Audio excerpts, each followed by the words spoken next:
Hello, and welcome to the Divorce Dadvocate, where we help dads create a healthy and less traumatic divorce. My name is Jude Sandoval. I'm your host. And today our topic is the magic formula for co-parenting with a narcissist. I know there has been a ton of conversation around this in our group meetings. We've been talking about co-parenting versus parallel parenting over the past few weeks, and I've got the absolute perfect guest today to give us the magic that we need to deal with all of this, which is a lot. But first, show notes. The divorce quiz is still up at the website, a great opportunity to gauge where you're at in your divorce or post-divorce compared to others who have gone through it. It takes about 10 minutes. You can, for free, talk with me about the results so we can analyze where you need help or where you're doing good. Check it out under the divorce tab at the Divorce Dadvocate, or go directly to it at thedivorcequiz.com. All right. My guest today is a relationship coach and founder of Start Over Coaching, Inc. She helps people navigate their divorce or breakup, and also helps people break free from narcissistic abuse. Her newest book, Magic Words: How to Get What You Want from a Narcissist, offers a step-by-step formula on how to create a communication plan and provides a script of empowering magic words that can neutralize the power struggle. Please welcome Lindsey Ellison. Well, hey there, Jude. So glad to be here. Thank you for having me. Awesome. I am so glad to have you. We got to talk earlier this week, and we could probably, and this is like, feels like part two, but I'm so excited to talk about this topic. We were talking offline, and this has just come up, the co-parenting, the narcissism. It is an unbelievable challenge to deal with. And I know you've got a history. I'd love for you to share a little bit about your background and how you came to this topic, because like, if there's not two more difficult topics than co-parenting and narcissism, I don't know what are. And you're like working on them both at the same time. So like, that's amazing. But share with us, share with us, why in the world are you doing this? Yeah, why am I doing this? No. So I have been divorced now for 12 years. My children were 4 and 7 when I got divorced. And I had met my husband in college. So I was very young, sophomore year in college. He was a grad student, so 5 years older than me. And I didn't know what I was getting myself into at all. I was obviously at that age, very new at relationships. But I also had quite a bit of childhood trauma going on in my early childhood. I lost a mother to a car accident. My father raised my brother and I mostly on his own. He married a woman who was very dysfunctional. So I had a very highly codependent stepmother and a narcissistic father. And I had a lot of neglect and various forms of abandonment growing up. Some were very obvious, one, losing a mom, but then my dad just really wasn't very present in my life growing up. So those are all aspects that make you ripe for codependency. And of course, I didn't even know that word until many, many years later. But as I got into this relationship with my husband, boyfriend at the time, I didn't realize this, but I really think I wanted him to save me from my pain, and save me from, and guide me. And there was a lot of aspects of his family that I really wanted in my life. And when you want those things going into a relationship and with no concept of self, it really makes you then very ripe to meet a narcissist. And I was very young and naive and very controllable at the time. Yeah. We were together for 17 years. And I'd even say, before we even had children, I always thought that there was something wrong in the relationship, but I couldn't really never pinpoint it, because he is one of those covert narcissists that just was a master at manipulation, a master at mind bending, gaslighting, Yeah. and always somehow made it kind of um, reflect and project his stuff onto me, and I took it. So codependents are very good at carrying other people's bullshit, right? And Yeah. taking on other people's problems as their own. I call that carried pain, carried shame, carried emotion. So that's what I did. And, but there's always that little flame inside of me that I call the pilot light. We all have it, which is our actual spirit. And always kind of just saying, this isn't right. This isn't right. So we went through a lot of therapy, and not one therapist that we had met with picked up on his narcissism. No one said the N word whatsoever. And I knew I was codependent. And so, of course, he never really wanted to go to therapy because it was all my fault and all of my Of course. issues. Of course. And narcissists just never ever take accountability for their own actions. Codependents, we take accountability for everyone. Yeah, right. Not only in ours, everybody else's too, right? Exactly. So I kept working on it and working on it, and I really, at that point, I knew I wanted to get out of that marriage, and I just didn't know how. I didn't think it was possible. At that point, when you have children together, your biggest fear is breaking up the family. Then they'll Yes. tell you what an awful person you are if you break up the family. And so I stayed in that shame. Yeah. Yeah. I stayed in that really, really toxic environment for another 5 years until one day I did get the courage to leave. And that was the hardest thing I'd ever had to do. I mean, I've given birth. Nothing compares to divorcing a narcissist. And when I got out, I still never really knew why I was getting out. It was almost like I just had to break free. I knew I had to, it was killing me. My kids were no longer seeing me present as a mom. I kept running, the minute he'd come home, I'd leave. It was just, there was nothing to really explain what was going on other than I knew I had to go. And so when I did, and I moved out, to the against the advice of my lawyers, because they were always saying, try to get all that stuff done. But I couldn't take another day. So once I got out, it's kind of the best thing that happened to me, because I was able to actually see clearly. It was just a house of fog, and I saw that he was very very abusive to me. But again, it's so covert, like never once hit me, nothing. It was just this manipulation. And he was starting to turn the kids against me. That was the other thing, which we'll talk about. But, and my kids were very little, 4 and 7. And at the time, they just worshiped him. I mean, they're boys, they worshiped him. And I felt as though I was losing them and myself in the whole process. The divorce itself took almost 2.5 years to get through it. And looking back, I gave up a lot because I was so weakened and depleted by that time. So I just we did have 50-50 custody. We still do. But in terms of money and just finances and just, I was one of those stay-at-home moms for most of the time. So I really just got screwed in the end. Fast forward, I started dating someone right after my relationship with him. Classic codependent, like I gotta, have someone else fix me or Of course something. we do. And so then I met some guy worse than him, and he was what I call a overt narcissist. He actually admitted to me on date 2 that people call me narcissist. They don't care, and I'm almost proud of that. So that's the difference. And he actually, we were together for not very long, but he just did so many things behind my back and cheated, and just the egregious behavior. I couldn't believe it. And so that was really my rock bottom. I didn't think I would recover from that. I was very, very heartbroken.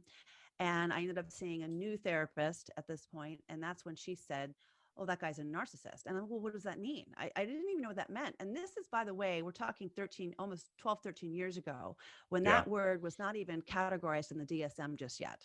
Okay. So that's why so many therapists miss this mark.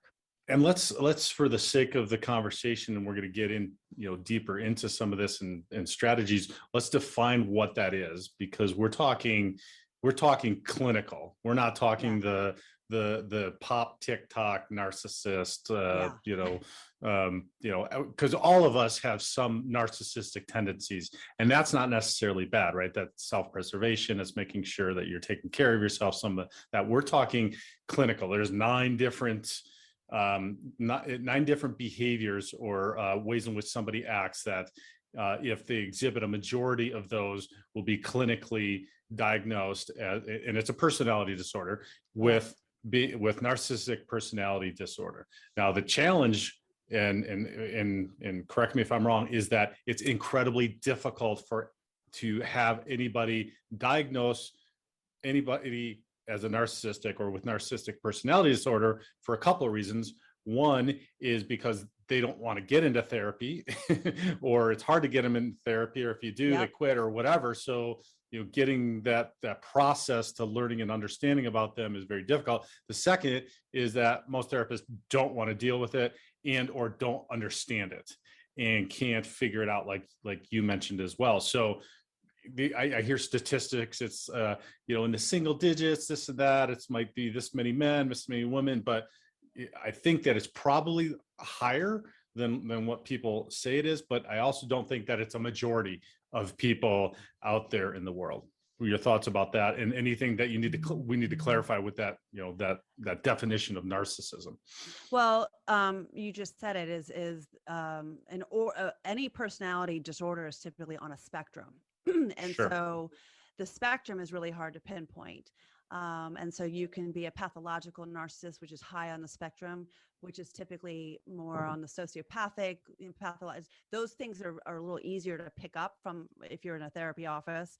But the problem is also when you have a narcissist who is willing to go to therapy, they use the entire therapy session as supply for them. And that's the way that they can look very, very charming.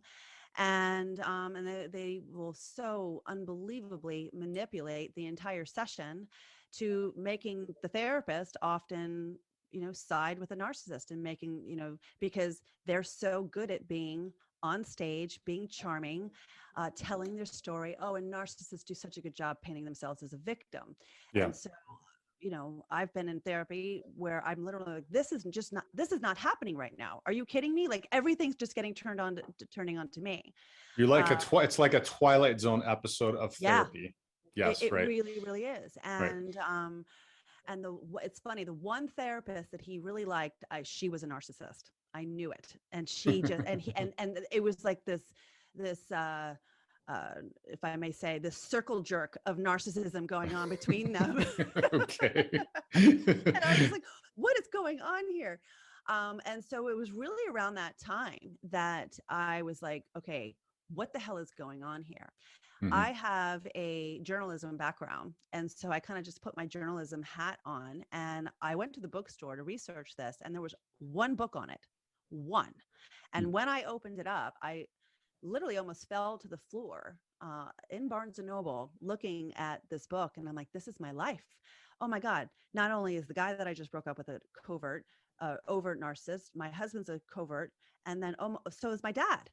And that's where it was such an aha moment for me. I felt very empowered actually, because I realized for once, oh my God, this is not my fault. Yeah. There's so many aspects of my life that led me to this place, but I can fix this. And I'm not crazy.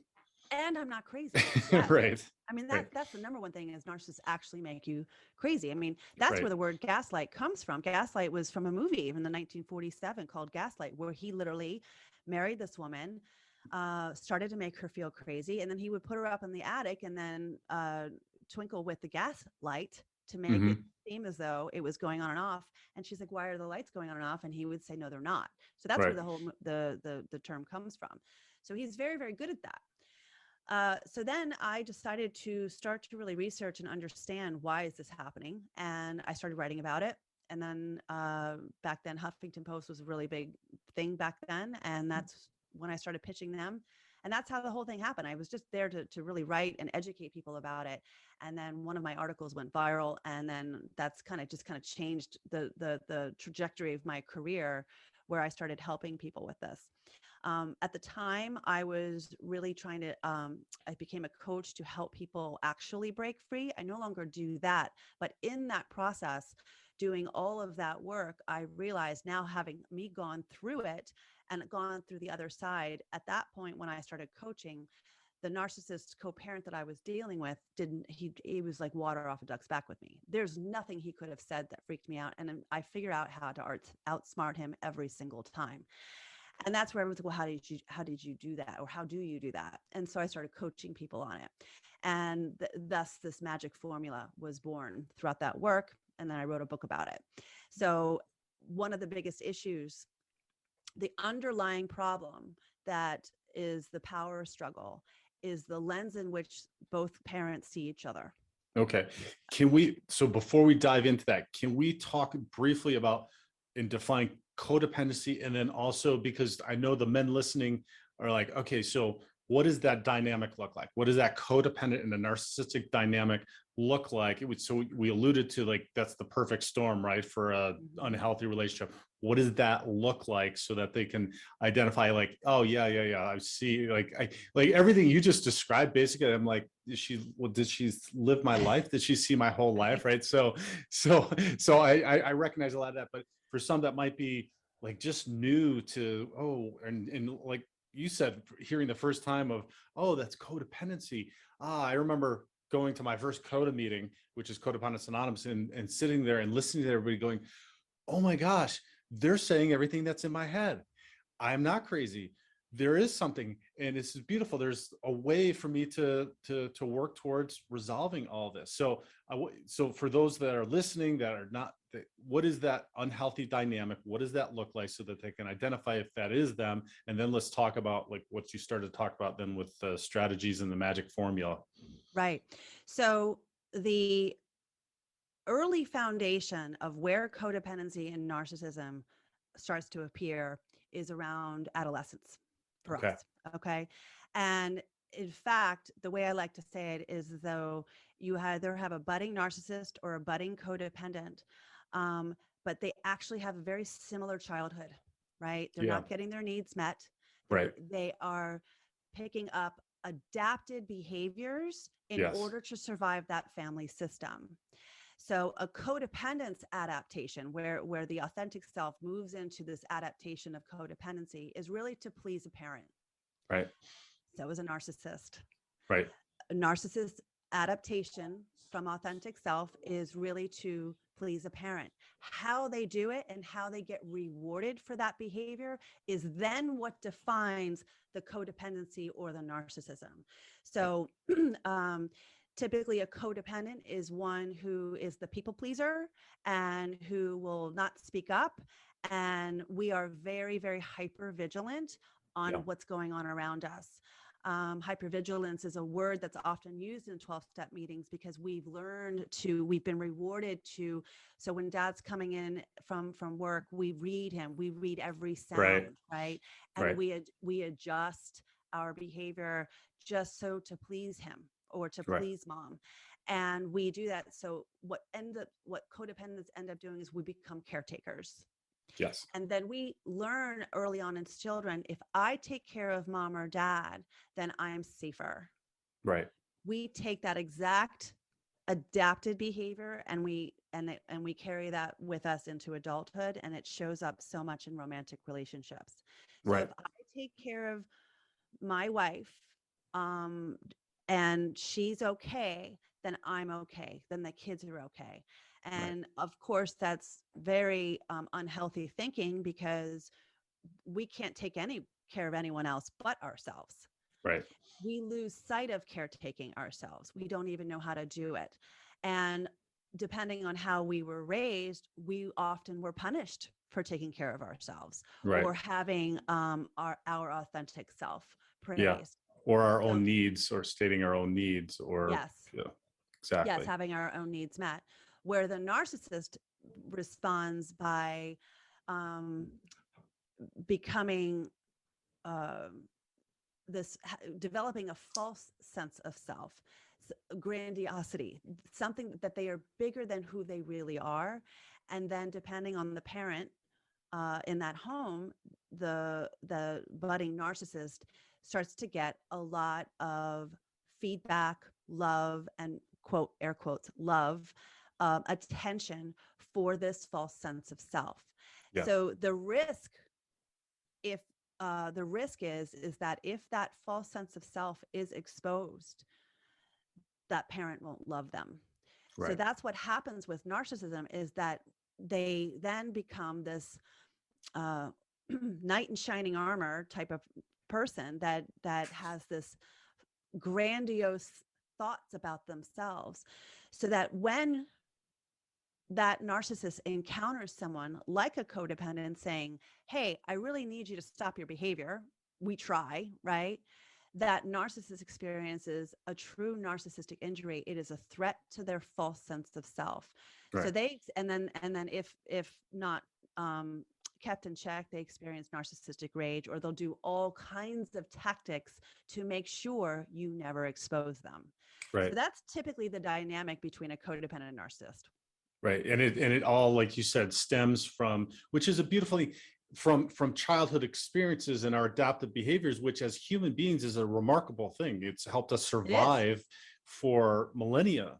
But what it doesn't help us with in our times now is that those adaptive behaviors, and when we're looking to have a healthy relationship, when we're older, it then is unhealthy, because then we're drawn to, like you described, the codependence, drawn to that narcissist because it feels comfortable. That energy feels comfortable that we've grown up in. And so it's almost like the devil that like you were describing beautifully. I just knew there wasn't something right, that just didn't feel. I don't know why, I don't know what it was, just didn't feel right. And especially if you're involved in somebody who is a covert narcissist, because you cannot really pinpoint it exactly, and most people can't pinpoint it. And you talk to everybody, you talk to friends, and you talk to therapists, and it's like, I don't know exactly. It just doesn't quite feel right.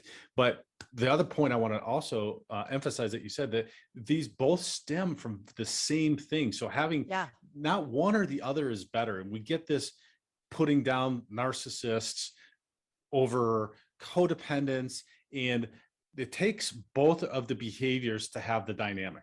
100%. So if it's not necessarily the only caveat is that narcissists can and will do a lot of damage, and it will often do it on purpose, but it is to quell that shame, like you said, that self-worth that they don't have, and that's the shame that's coming up. And so that's why they act in that way. But it's not necessarily any worse than what we're doing and looking for gaining our love in this underhanded way of trying to make stuff happen without really being open and honest and forthright about what it is that we need. So I want to just put some compassion into the conversation, because that's often missing with this with the codependent narcissist, or overtaking relationship dynamics, etc. We're all looking to get our needs met all of the time. This is an adaptive behavior. It was good. It's not working now, but we just need to understand what that is and move forward. And if we can do that, hopefully we can break away from people who are narcissists and heal ourselves and find something that's healthy. And so on that, let's talk about the challenges is if you have to co-parent with them, right? You've got to stay involved with this person. And if you're single, it could be great. See you later. Thanks for playing. And I don't ever have to talk to you again, which would be just amazing, right? Right. Yeah. Those of us listening, if we could do that with our narcissistic co-parent, that would just be amazing. But we can't. So let's now dig into the magic formula on how to do this and how to co-parent with a narcissist. Well, I'll set this up by kind of adding on to something that you said, where we're both broken people coming in a relationship. Yes. Okay. Now, the common denominator between a narcissist and a codependent is distorted thinking, right? Yes. The narcissist has a distorted thought about themselves, but we also have a distorted thought about them. And Yes. we think that they are better or stronger or more capable. And we often fear them because they've always, typically can outsmart us more than them. So one of the biggest things that I love about understanding codependency and our ability to fix it and to manage, I can never say fix it because I don't ever think it truly goes away. It's just in order to manage it is understanding why we have distorted thoughts. And that's typically because when we were growing up, when we had, and it doesn't matter, it could have been with a teacher, it could have been with our caregiver, it doesn't really matter, but it somewhere we did raise our hand to say, this doesn't feel right. And a very important person in our lives said, you have no idea what you're talking about. Yeah. Right.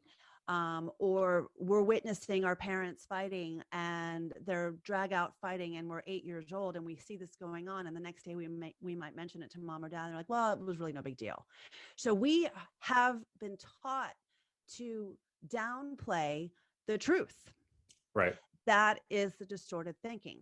So as now, here we are now divorced to a narcissist or divorcing one.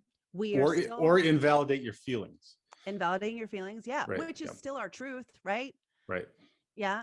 So here we are in this now phase of our lives, whether we're divorcing or co-parenting with a narcissist, we still have the distorted thoughts.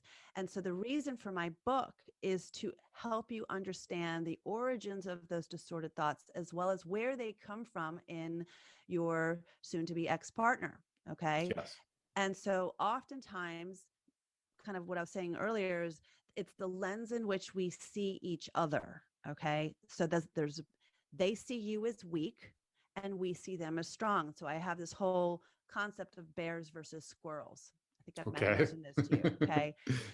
So when we're dealing with a narcissist and we're co-parenting with them, every time they text us or they send us an email or, said thing that should be totally normal and logical, we see it as though a bear is at our front door and they're going to hurt us. Something bad is going to happen. So right away, that text is the trigger. Our nervous system gets very activated. We go into survival response. And so right then you lose the power to have executive function skills in your brain. So you're going into fight, flight, or freeze. And then right away, they know this, right?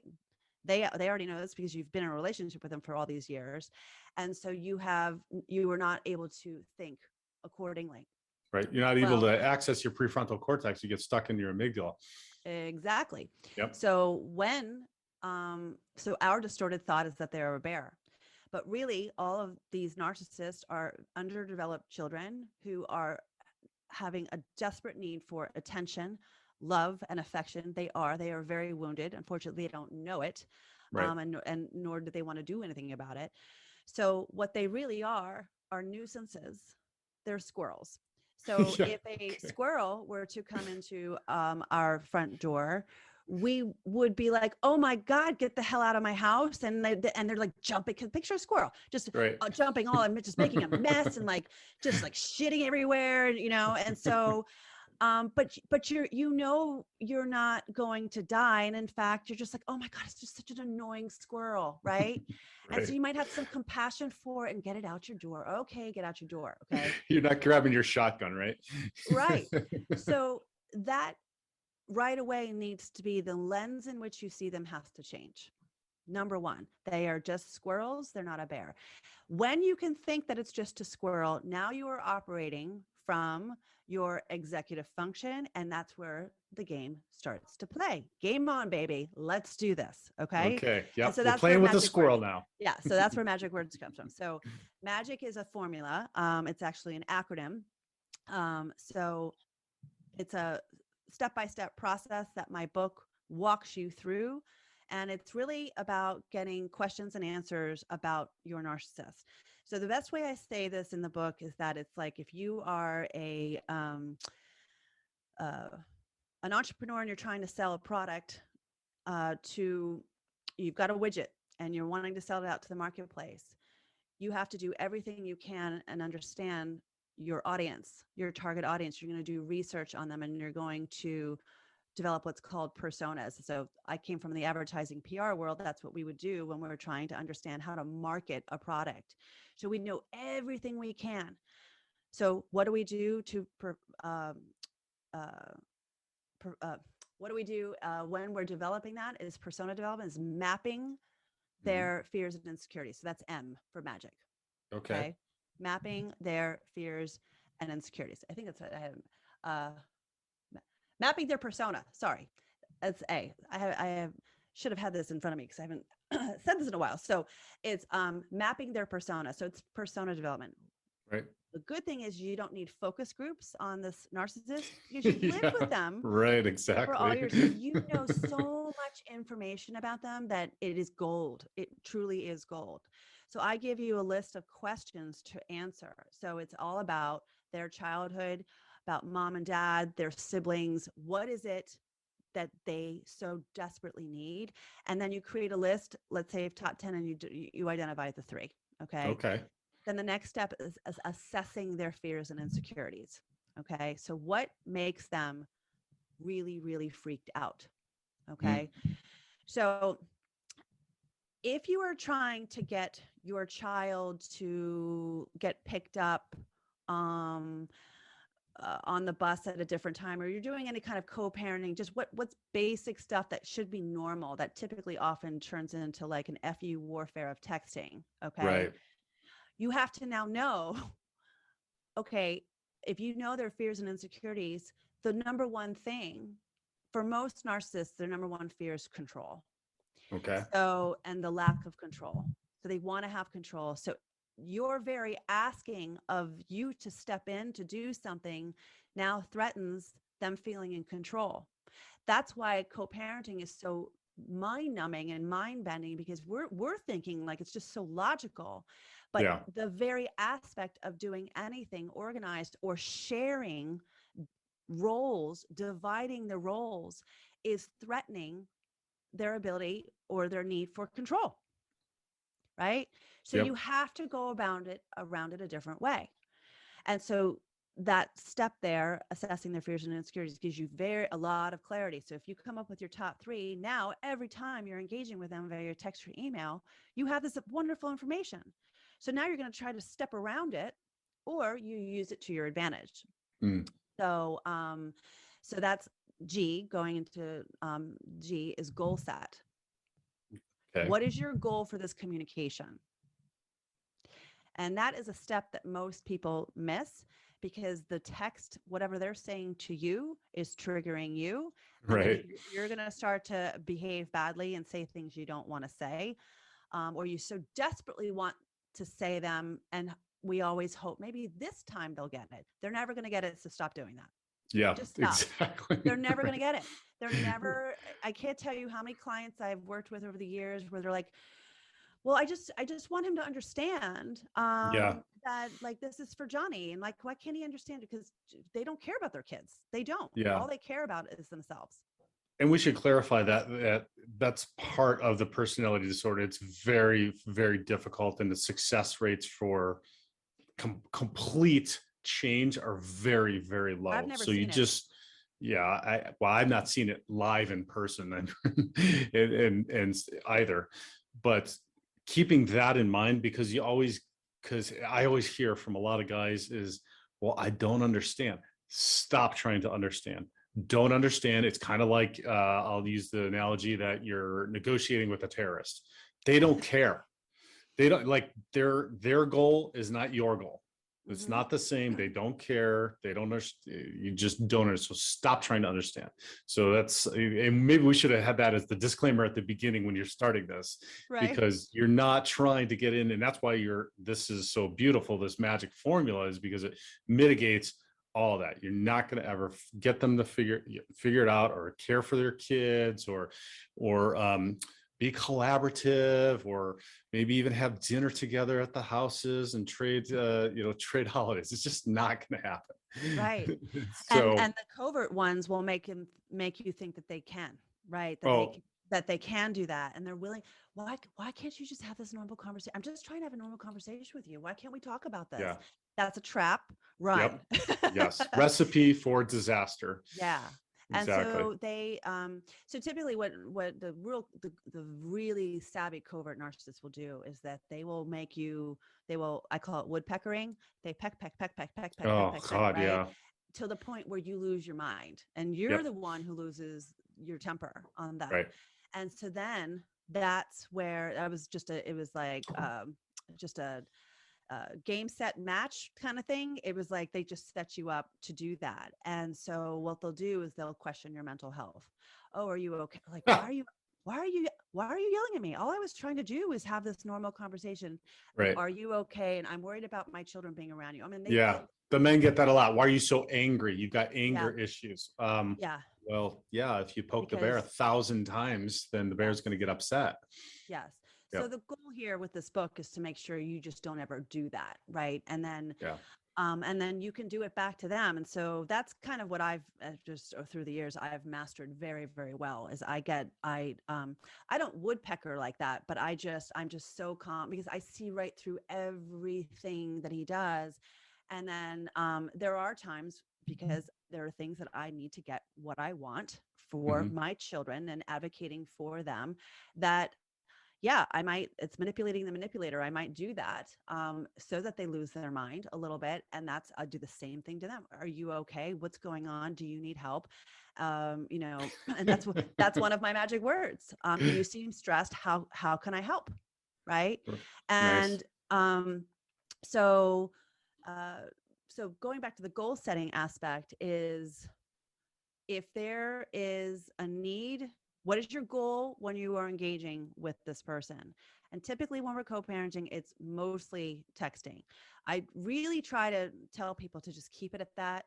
The minute Hmm. you get on the phone with them is a Yes. recipe for disaster because it's usually when you're at work or you're distracted and that's when they blindside you and they catch you off guard. Right. So you do not need to reply. And the moment that they're texting you, you take your time and you say, what is my goal for this conversation? Yeah. And That's a so, great strategy. Set up times where you're in a good headspace to do this. yeah. And then say, this is a squirrel. This is a squirrel. This is a call for Yes. help, right? Hurt people, hurt people. I mean, Right. and it's because I use this example in my book that if you have we're all dads here on your audience. So picture your child who's, let's say, 5, 6 years old, and you're making dinner, and your child says, can I have a Snickers bar? They're in the fridge or whatever, like Halloween candy. And you're like, no, honey, we're going to be eating dinner now. And then you start to see the meltdown coming, right? And then they start to negotiate with you. Then they start to woodpecker, right? Mom, Right. please, please. And then they know you're tired. They know you're grumpy, just so you give in, right? Yeah. But when that's a child, if you're a decent parent, you're not going to give in. In fact, you actually were like, oh my God, this child, she's like having a total meltdown right now. She needs a timeout. You redirect, but you never lose your shit with her, right? Because Yeah. she's a child. That's what narcissists is. They are children trapped in adult bodies, and we have Right. to see them that way. That's great. So that's the goal setting aspect. Then the I is identifying your words. Mm. So in the book, I give 10 magic words and phrases that you can use, and it's kind of mix and match, taking something that will work for you. And you select these words based on the 2 steps that you did in the first formula, whether it's mapping their persona and it's assessing their fears and insecurities. So you're going to pick and choose certain words and phrases that's going to either manipulate those fears and insecurities. Now, I don't mean you're the narcissist and you're being mean. I'm not Yeah. saying that. And I always have to Right. say that very loudly because this is still coming from your authentic self. Yeah. This It's not isn't you manipulation down to to them. right. It's not manipulation to hurt somebody. It's manipulation to facilitate your effective co-parenting to benefit your children. That's what Exactly. it is. So it's a workaround to benefit your children. It's the same way we manipulate our children to get them to eat their vegetables, Sure. right? Right. Or to get them to go to bed. What will we do is we'll start to say, hey, if you get to bed, I have a reward for you tomorrow. I mean, are we doing no, yeah, we're manipulating a child's mind because that's the way they learn. It's the same thing with little grown-up narcissist, right? It's the same way. So identifying your words is, you know, depending on the situation, you get to pick. Now, the goal is I did not put 40 of them in there. I chose 10 so that you can memorize them. Literally, Nice. if I had 40 in there, it'd be too overwhelming, right? Yeah. But there's 10. And so it's the words aren't meant to be scripted, right? It's not prescription. It's not a prescribed set of words. It's for you to understand and start to change the lens in which you see them. So one of the things I just said is, whoa, you seem stressed. What can I do to help? Right? Yeah. You start to see them unraveling and you're remaining cool. And that's, I think, one of my favorite ones that people of my readers and listeners over the years have been saying, like, oh my God, that's the best one, because it throws them off. They're waiting for you to go into battle with them. And you're like, do you seem stressed? What can I do to help? Now, everyone always says, like, depending on how much they hate this narcissist, or they're just like, there's so much anger and resentment over the years of what this person has, quote, done to you, which I say, quote, done to you, because they've done all of this for you, honestly. Right. And so, yes, there's a lot of resentment. So just to be nice makes you want to vomit. This isn't about being nice. It's not about being mean. It's about cooperation. That's Yeah. really what this is about. Taking the emotion out of it. Yeah. And then the C part is communicating. How are you going to do that? So you're identifying your words and then putting all of these things together and then communicating. And really that particular section is about the lens in which you see them, and not seeing them as a bear, and looking at this as a squirrel. So when they have a meltdown, as codependents, we are typically terrified of conflict. We don't like to be yelled at. We like to, fix things. We want to fix someone. We feel so responsible for how someone is behaving. And so that's where the work needs to happen with you, is to not worry about what's going on in their swim lane. Yeah. All it is your kids. That's all you care about. And then, then there's other ways. I don't get into this too much in the book. I mean, that's kind of where some of my coaching that I do, but as well as I have this on my podcast, but there's other ways where there is some kind of offensive. You're no longer on the defense. It's time for you to play on the offense, where you got to do some things, where enough is enough. They're messing around, whatever. And this is where I think so many people who have been entangled in this relationship for so long, they think that by playing offensively is going to only make it worse for the defense. Right. Yeah. And So, they're worried about the repercussions if you are, we got the messed up thinking. We're thinking the opposite. We're thinking that we're poking the bear, but we're not. We're just being facilitating what we want and being proactive in what it is that we want and what we need. So yeah, that's hard. Let's talk about that for a minute. What are a couple of things that you can do to move that, but to be proactive and be assertive, because I feel like the men listening, and I know it was my case as well, that's a big struggle, a big hurdle to get over. But once you get over it, and I can say this too, in having grown to that point, then it becomes empowering, where you feel like, yes, now I can do this. I haven't done it. And it's critical that we do this, particularly during or as soon after the divorce as possible, because we want to break that unhealthy dynamic, right? That we've had. We don't want to have the same dynamic post-divorce co-parenting that we had in the marriage. Is the reason we're separating. So let's talk a little bit about that, because I hear a lot of fear a lot of times about being assertive and doing that, because it's going to get worse. And I know that she's going to come back, and I know that she's going to do this, and I know that this is what's going to happen. I know she's going to take it out on the kids. What are a few things you can do?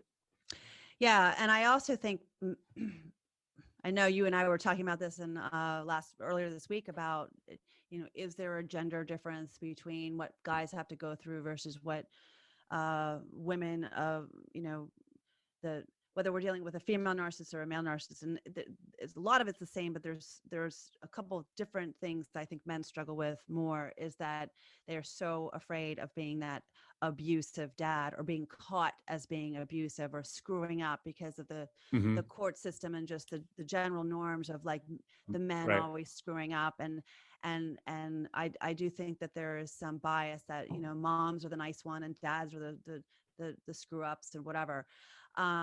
Yeah. So Well, and that's why I asked, because a lot of guys that I work with got poked so many times and they lash back out, and then there's an issue in it, or that's what's right, used to and that's start the divorce process, yeah, or whatever else, and it might be a and she one-time knows deal. this. Yeah, And exactly. She absolutely. she absolutely knows this, and I've coached many men as well, where I have seen that over and over and over again.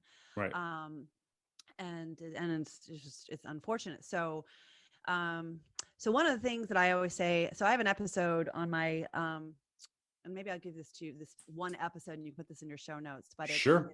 uh think like a narcissist without being one.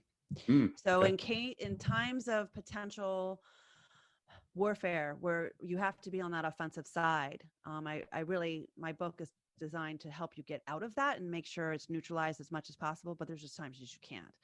Right. um, One of the things you can do is write down all of the manipulation tactics she's ever used on you. Okay. Okay. And you can use it right back on her. Mm, And it's not that complicated when you actually write it down. Right. So one of the things, what do they do, is woodpecker. yeah. Hey, are you going to do this? Are you going to do this? Are you going to do this? Now you can do the same thing with them. Right. Right. And get them to start to get annoyed with you. Mm, okay. Right. But the trick here is that I kind of want you to picture yourself kind of like behind, like, you know, like a Wizard of Oz, like you're just pushing all the buttons, right? Yeah. But it's a game. It's just a game.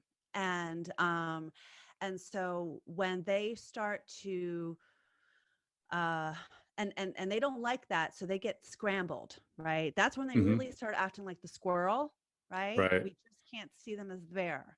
So we have to kind of like, okay, so now we're seeing them bouncing off the walls, and you Hmm. remain calm the entire time. And then what you can do is then observe how they're acting and tell them, you seem stressed. This is what I'm Uh, seeing, right? So I just want to be really clear here. It's kind of the way you say it, speak to a child. I just want to be really clear.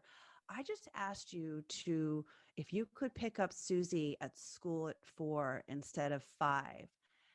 It was a very simple question. And I'm now seeing you having you're really struggling with this.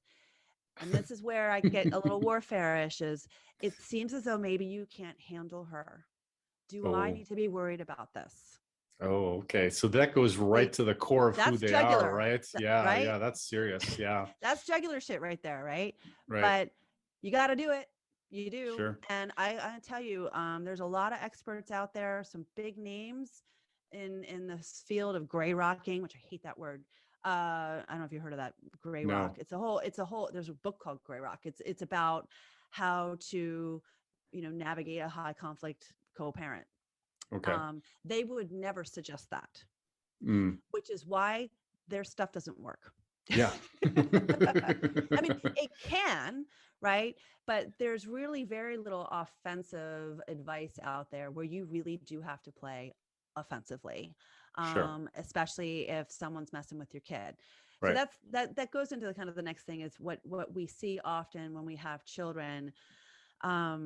I want everyone to be really clear on this if they haven't seen it already, but narcissists see their children as an extension of themselves. Right. Okay. Hmm. And typically they'll have a golden child and a scapegoat child. Yeah. Okay. And they'll go back and forth, right? One Hmm. time, you know, and then oftentimes the narcissistic parent will triangulate, Hmm. but those two against you. So I'm saying this because I have 2 children, but if you have more than 2 children, doesn't matter. They'll start to manipulate the kids. So they will then, let's say, pick a golden child, and then and that's where we start to really freak out as parents, where we're starting Yes. to see our children come home to our house and Hmm. starting to see them act just like them. Right. Okay. Yeah. That's a whole other like That's literally another show. Yeah, that's like a a whole other whole. podcast of what to Yeah. do with our kids when they do that, Right. right? Right. The thing is to keep your cool, because the minute you start to freak out about that and you start to feel disempowered by your kids saying those things to you, Mhm. you're already losing the game. Okay. Yeah, but this is where you can use some of those offensive tactics to throw Yes. them off and get them off of their game because they're starting to do this manipulation or Yeah. whatnot. So Yeah. utilizing that skill and those tools and the ability to, oh, okay, I see that they're going down a route with, because their focus will change. Their focus won't always be on you, particularly because you're not in their environment anymore, in their sphere, right? So my Right. experience has been, and I see that the next best person is then the kids Right. because they're there, and that's Yeah. the next one that they're going to influence. So one of the biggest mistakes people make co-parenting with a narcissist is, and it's so sad that I have to say this, but it's the truth. It's informing the other parent of, hey, Susie got a bad grade on her Mm-hmm. test. Or hey, um, she's got a homework project tonight. Could you make sure she does it if Susie's over at mom's house, right? Right. Where there's this notion of co-parenting. I mean, they really just Yeah. doesn't exist. It's not So even actually co-parenting, it's parallel parenting. it's And parallel maybe parenting, we call 100%. this, the magic formula for parallel parenting with a Yeah. narcissist, because we're not actually, because co-parenting, that was the episode last week, is there is Yeah. collaboration. There's really not collaboration Right. in this process. Like you said, it's more of a game, you're trying to facilitate something positive for your children in this process. Well, I say, I have a joke. I say it's not co-parenting with a narcissist. It's parenting the narcissist. Right. Well, Right. if we could only. But that's really, I'm actually saying, like, that's what this is it's speaking to them as if they're children. Sure. And we're not parenting them in the most nurturing way, but it's just like, okay, I mean, we have to look at them as, I mean, this is a disorder, Right. and they're never going to get better. So when so this parallel so anytime we send that text to them, it is an opportunity for battle, right? Yes. So we want to minimize that as much as possible. So now, some people may not agree with me on this, but I learned the hard way. So if when my kids were in middle school, 7th grade, let's say, they're both, one's in college, one's about to go to college. So, but hey, Johnny's sick. He has a fever of 104. I'm going to take him to the doctor, right? That's a normal thing that we would think of, right? Mm-hmm. For me, it would be a barrage of texts. Well, have you done this? Have you done this? Have you done this? Have you done this? Right. And well, then I want to take him to the, and I want to be involved in this process. And just like, well, don't give him too much Advil, or don't do this, or don't do that. And so rather than, I would manage it on my own without sharing it with him. And then once I had it, once Right. the sickness is over, or I've gotten it under control, hey, FYI, he had a fever, but he's good now. He's going to school today. Yep. Right? Notification. You've taken care of it, right? Because you don't not to want to not tell them, because Johnny's going to go back over to her house and say, oh, Daddy, she'll be like, well, why didn't you tell me? Oh, I didn't think there was a need. She was fine. I had it under control. Yep. Right. Exactly. And so it's that notion of just, I actually spoke to a woman the other day who was struggling with this, and that her, I don't know, her kid, I think, was in 6th grade and didn't do very well on some math test. Oh God, he got a D. It's just, she's texting her, her ex, the dad, about this. Oh my God, that was an opportunity for him to say, well, see, if we didn't get a divorce, if we didn't have this happening, I mean, it was just this moment of just blame. So you Yeah. just don't talk about it. You Right. just don't talk about it unless they want to mention it with you.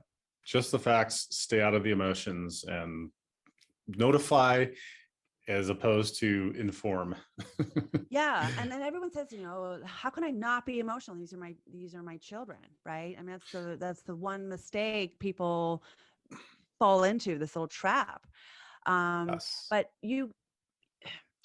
so much of this again is, and this is where you've done it in your career, right? This experience for you has returned you back to self, right? And so that's why I say this was done for you. You had to learn a new way of doing something, Right. and you did CODA, and you learned about all the stuff about yourself. Now you're like a much healthier, better person because of it. And that's what these narcissists do for us, is that it allows us to return to our authentic selves and of who we really are. And the more you are that person, the easier dealing with them becomes. Absolutely. Absolutely. And I think we should end it on that because that's perfect. I would love maybe we get back and get together and talk about that spiritual aspect. And I had hoped for us to talk about I that today, know. but man, I would like, we could talk for all day, but maybe we'll start a series on this of I would love co-parenting that. or parallel parenting with a narcissist. Actually, I think that would explode like your book has, in giving real specific, because what you've done and what you've provided people is absolutely life-giving.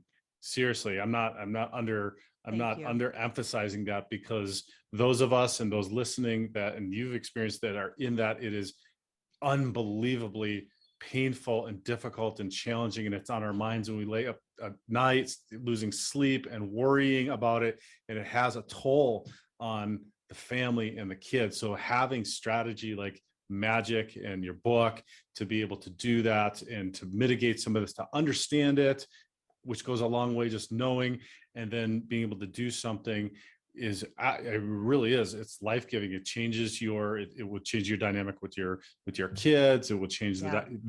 their dynamic in their lives going forward, and in their relationships too. So God bless you for doing this, for sharing all your wisdom with us today. And yeah, we definitely need to talk about Yeah. some, like maybe doing like something that is ongoing so people have a resource, because I feel like people are just desperate for this, because while it is not maybe the majority of people out there, the ones that are in it, it is so unbelievably difficult and painful. Yeah. And I really am I'm very, very passionate about, once you figured it out for yourself, now you have to pass this on to your kids. Absolutely.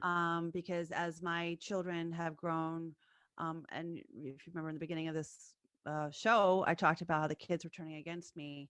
Yeah. I nipped that in the bud, and I figured out how, and then how to educate my kids about their dad without bashing. We can do that as well. So we Right. can talk about that, Yep. as well as making sure they're not turning into a codependent or a narcissist, and giving them the tools to do that. All right, those are our next 3 shows. Yeah, right there. Exactly. All right. So Lindsey, share with everybody how they can get in touch with you. Tell them about the podcast too. And then also you've got something for them as well. Yeah. So I have a really great popular podcast. It's called Unbreakable You, Break Up Without Being Broken. I'll send you that episode about Think Like a Narcissist Without Being One. That's a good one to share. So definitely subscribe to that. I publish every week on that podcast.